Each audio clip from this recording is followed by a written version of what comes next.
Odell, complete concrete. Odell, complete concrete. All right, here's the game plan. We're on the other side of the house. Got to just dig out this area and ramp some concrete in there. Then we've got this little item here that's below grade, so I'm going to cut this block in half and just slip it around there. See how that works. Something new. We'll see how it works. Grab the old trusty 9-inch.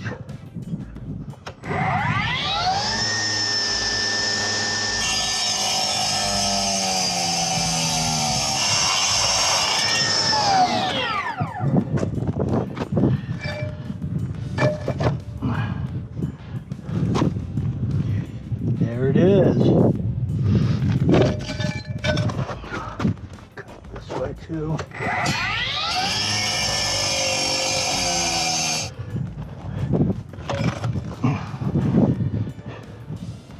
All right, so I'm just gonna dig it down a little. This ain't gonna work. I can't even get a screwdriver down there. It's got to be way out here. About that far. But just to look at the existing concrete, man, I mean, it is just jacked. But if you look at this area, it's solid.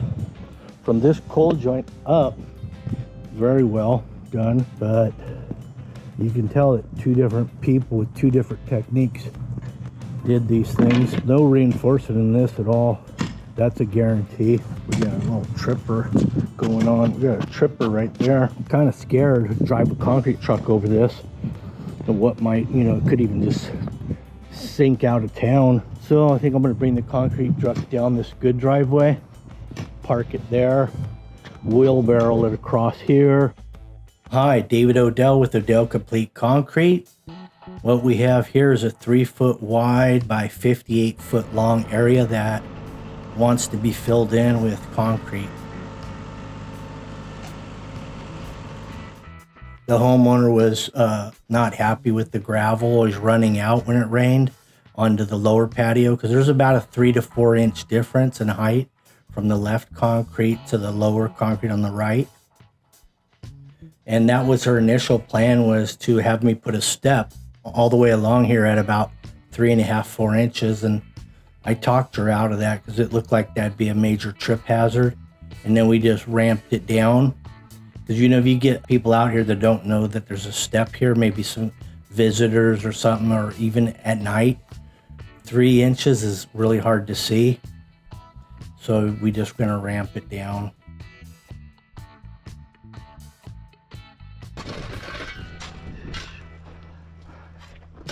Also, we had to do a deal on this for a trailer, a little trailer that the homeowner had that had been sitting around for a while.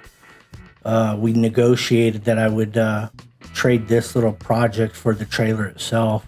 And I'm going to show you that trailer and what my intentions were on it within this video.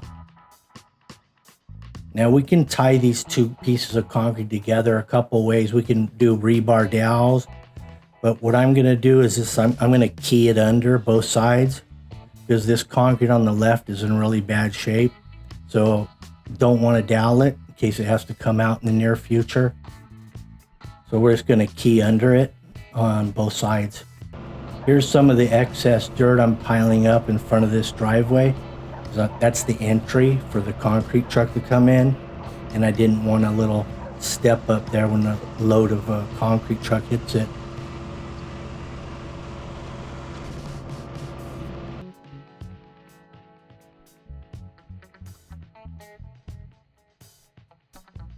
Here's Eric just kind of wetting it down. We're shoveling it into the bucket. Had I turned that tractor sideways to get in there, it would have got stuck potentially. And if I did get it out and turned it, I would have knocked the track off. So I chose just to scoop it sideways.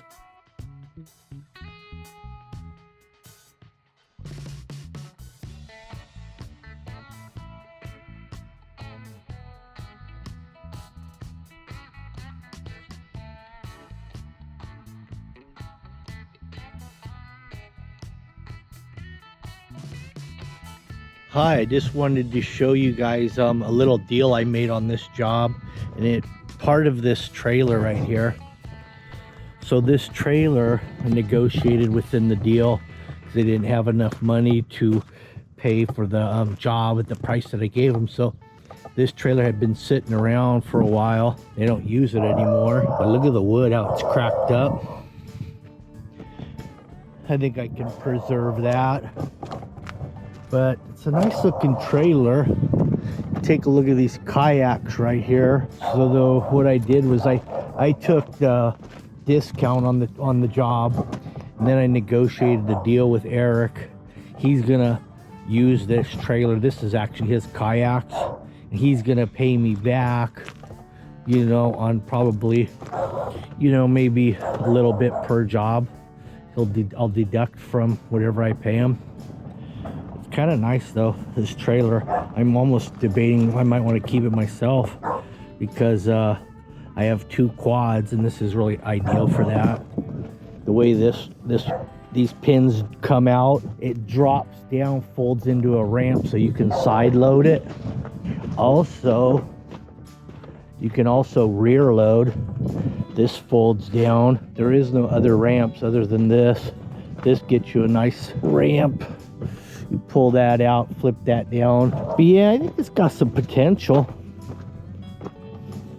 Looks pretty good condition all in all, just been sitting around. Now we get some use out of it. Great for kayaks.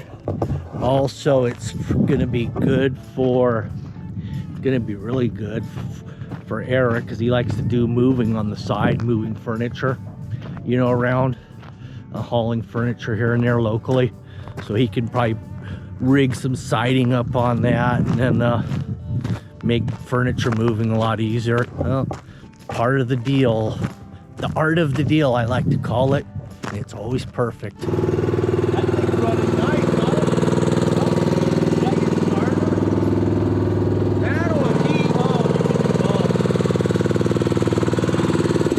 yeah, that thing holds a lot of concrete. These are solid rubber tires, huh? So yeah, so you never have to mess with them. I need to. But they're so expensive. They're like $100 a piece.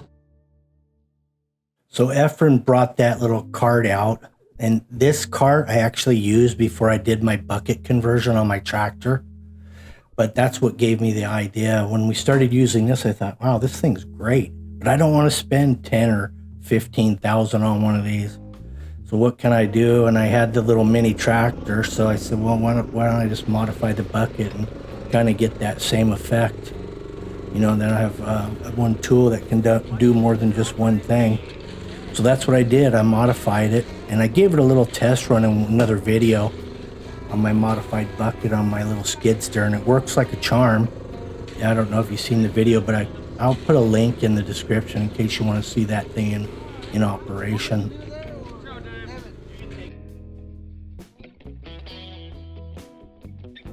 Probably not as maneuverable as this concrete buggy here. That, you know, because it's a 3-wheeler, it turns in the rear, so it's a lot more maneuverable without doing a lot of damage or dirt ruts when turning it. Like on my skid, if I do a 360, it's going to move a lot of dirt or whatever's under it. This thing, you could move it, do a 360, and you're not going to do much damage to anything under it.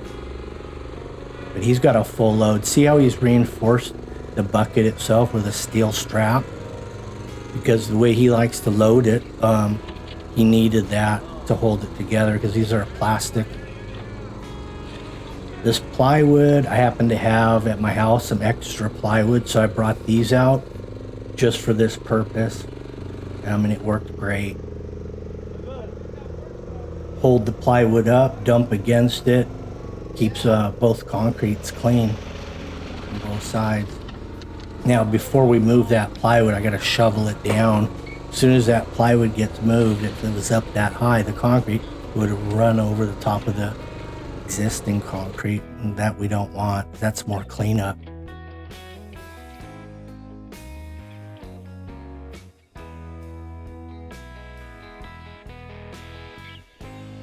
Also, I have a bunch of rebar here you can see laying along the side.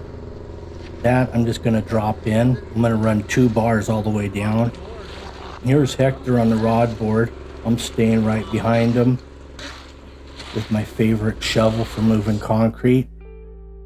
Some guys will take those shovels when they're mucking concrete and they'll put a notch in the side of the shovel so they can use it as their wire puller or their rebar puller at the same time.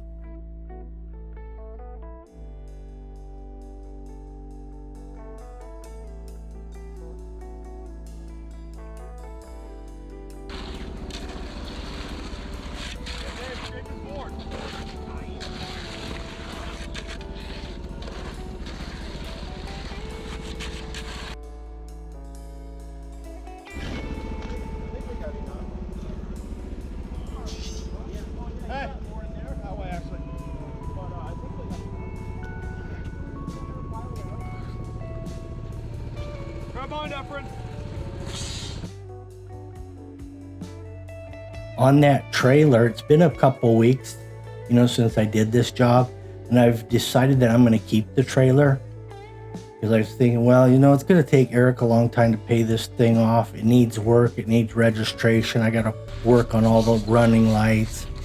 So I got to do all that stuff. And what I'm going to probably end up doing is letting him borrow it for personal stuff. But if he's doing like a moving project, his side gigs, then I'll rent it to him for a real reasonable fee.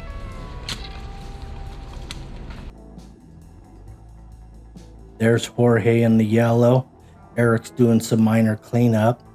We kept the area pretty clean. No splatters on the travel trailer.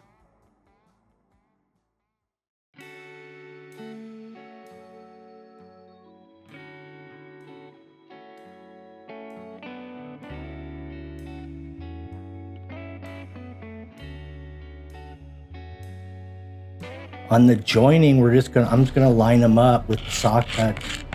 They have saw cuts on the driveway area that's all cracked up. So we're just gonna follow those on through.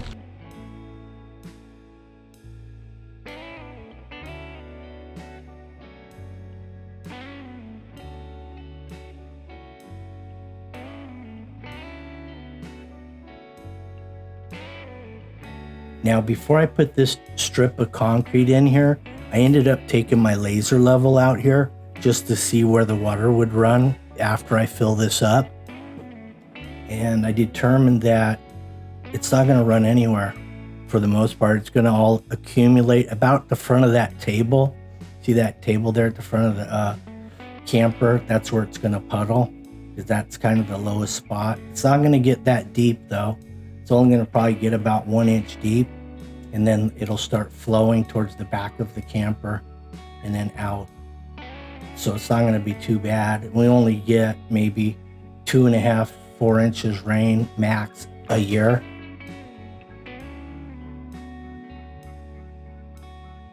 Now, I did offer an idea that we could leave a small section of this concrete out, like a 4-foot area, where the water could drain into that, and you could probably dig down, 3 feet deep or so, put a bunch of gravel in there and make like a French drain catch basin. But they weren't going for that, so we just concreted it all in, and then just go from there and get a good squeegee, I guess. Good squeegee or push broom and shove that water out if you have to. So I used my little 3-foot straight edge deep cutter to start with, and that gets me a nice straight line lined up with the existing joints, and then I followed it up with my little 3/4 deep 1/2 inch radius joiner.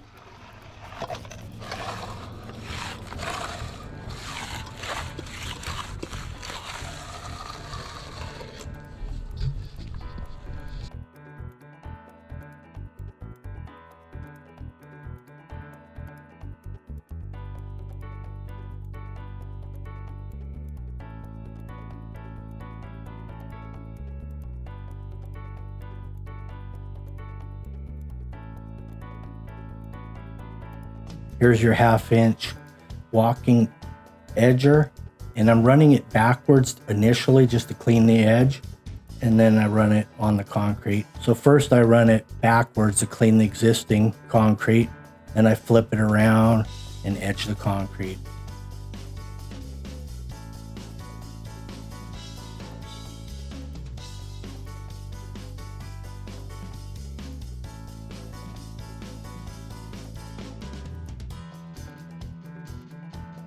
Here's the guys laying it down now.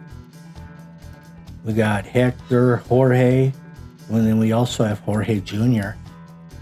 And then Efren. Efren's in the back of the RV garage finishing some other concrete that we did. And that's where I am too. I'm on the machine actually in the back.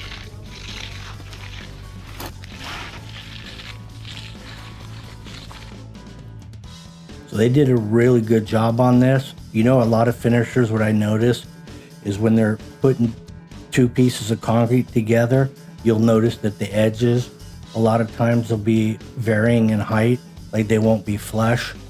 But these guys flushed it out real nice, like it was almost done at the same time.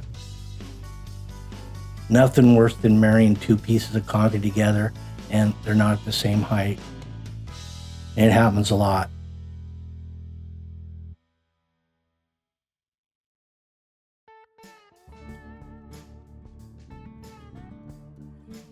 You know, guys rolling the edge, you know, all kinds of things, especially when you're on a slope like this. Really easy to do on something like this where you have 3 inches of slope and 3 feet.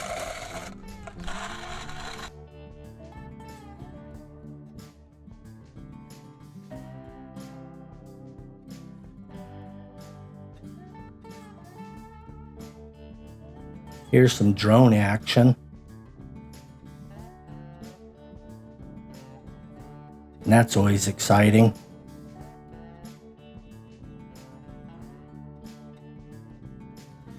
When you look down at that cracked up concrete, it looks like a road map.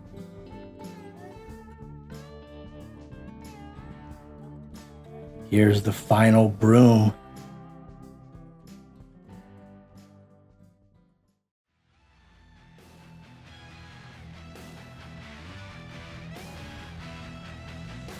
Odell. Complete. Concrete. Next day cleanup, and it's raining cats and dogs. Major torrential downpour. This was just the beginning of it. It was great timing for water curing. There's no better thing for concrete than water curing. You can keep your concrete underwater for a few days. That's the best. That's how you're going to get the ultimate hard concrete without cracking. All right, thanks for watching the video. Make sure you like, share, subscribe.